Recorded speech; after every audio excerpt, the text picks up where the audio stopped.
नमस्कार, आप देख रहे हैं कशिश न्यूज और आपके साथ मैं हूं दीपक शर्मा। रामगढ़ के बरका सयाल क्षेत्र में राष्ट्रव्यापी हड़ताल को लेकर संयुक्त ट्रेड यूनियन ने काम बंद कराया। इस बीच संयुक्त मोर्चा ने केंद्र सरकार को मजदूर विरोधी काला कानून वापस लिए जाने की मांग करते हुए जोरदार विरोध किया।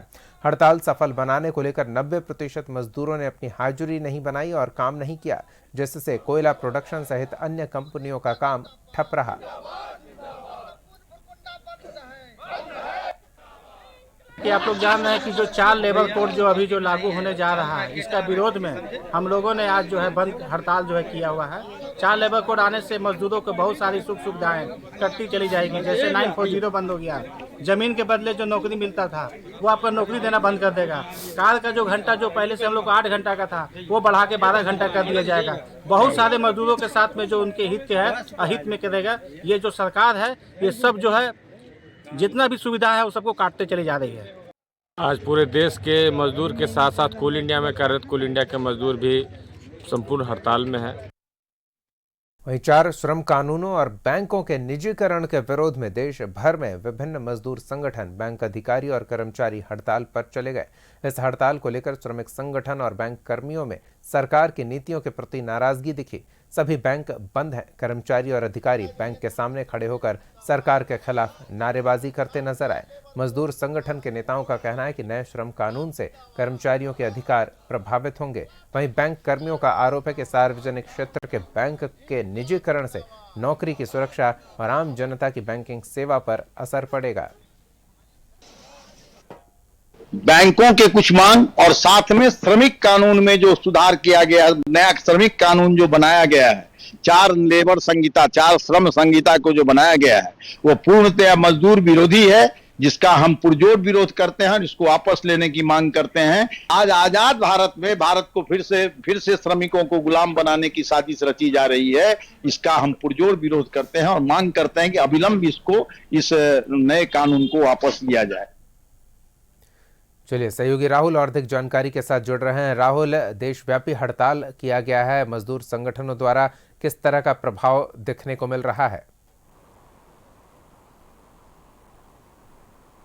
देखिए, अगर रांची राजधानी की बात करें तो सीसीएल के दरभंगा हाउस कार्यालय में जो ट्रेड यूनियन के लोग थे वो गेट के बाहर थे। जो कर्मी जा रहे थे उन्हें गेट के अंदर जाने से रोका जा रहा था। हालांकि सीसीएल प्रबंधन की ओर से जो सीसीएल के सुरक्षा कर्मी हैं वो गेट पे मौजूद थे और कर्मियों को जो कार्यालय जाने से रोका जा रहा था, तो उन्हें यूनियन के लोगों को समझा बुझाकर उन्हें कार्यालय के अंदर भेजने की कोशिश की जा रही थी। हालांकि अगर हम पूरे देश की बात करें तो लगभग 30 लाख के आसपास जो मजदूर आज हड़ताल पे हैं। बैंक भी बंद हैं, किसी तरह का कार्य बैंक नहीं कर रहे हैं। तो इन 4 कानूनों के खिलाफ लगातार विरोध प्रदर्शन हाल के आप दिनों में देखे होंगे कि होता रहा, लेकिन अब ट्रेड यूनियन देशव्यापी हड़ताल आज किया है। और ट्रेड यूनियन का साफ कहना है कि इस कानून के माध्यम से जो मजदूरों का अधिकार है उसका हनन किया जा रहा है। उसके साथ ही साथ जो मजदूर अपनी समस्याओं को लेकर शिकायतें करते थे, प्रदर्शन करते थे और इन प्रदर्शनों के माध्यम से वो जो प्रबंधन होता था उसे उनकी मांगों को मानना पड़ता था, लेकिन अब ऐसा नहीं कर सकते हैं।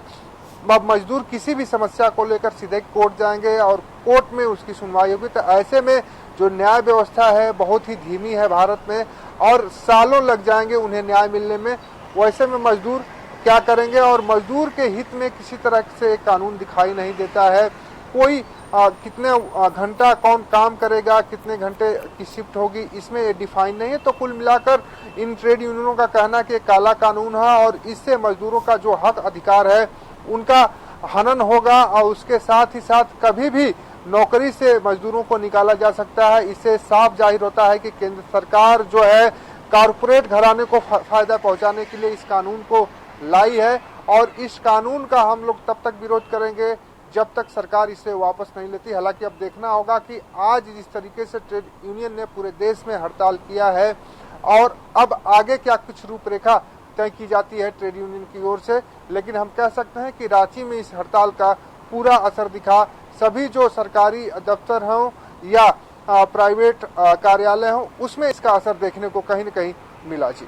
बिल्कुल। और किन किन इलाकों में, किन किन क्षेत्रों में इस ट्रेड यूनियन के हड़ताल का मजदूरों के काम ठप करने का असर देखने को मिल रहा है?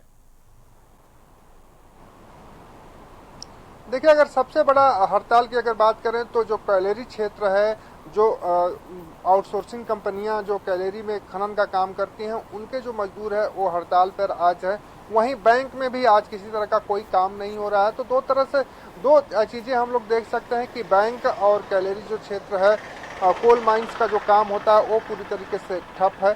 तो जो ट्रेड यूनियन है उनका साफ जिस तरीके से कहना है उससे समझ में आ रहा है कि आगे की भी रूपरेखा इनकी तैयार है और केंद्र सरकार के खिलाफ इनका जो प्रदर्शन है, इन चारों कानूनों के खिलाफ, चारों श्रम कानूनों के खिलाफ जो इनका प्रदर्शन है वो आगे भी जारी रहेगा। और अब देखना होगा केंद्र सरकार का क्या रुख होता है। लेकिन जिस तरीके से इन लोगों ने आरोप केंद्र पर लगाया है कि इन चारों श्रम कानूनों से मजदूरों के हक अधिकार का हनन होगा, उनकी सुनवाई नहीं होगी, तो एक सवाल कहीं ना कहीं खड़ा करता है। हालांकि अब देखना होगा केंद्र सरकार की ओर से इस पर क्या कुछ निर्णय लिए जाते हैं, क्योंकि देशव्यापी हड़ताल होना कहीं न कहीं जो निजी क्षेत्र है या जो सरकारी क्षेत्र हैं, अर्ध सरकारी क्षेत्र हैं, जहां पर मजदूरों की जरूरतें होती हैं, वो क्षेत्र आज कहीं न कहीं प्रभावित हुआ है। जी, स्थिति पर नजर बनाए रखें राहुल, धन्यवाद तमाम जानकारियों के लिए। तो यूनियनों की हड़ताल का व्यापक असर अलग अलग इलाकों में देखने को मिला है। आगे बढ़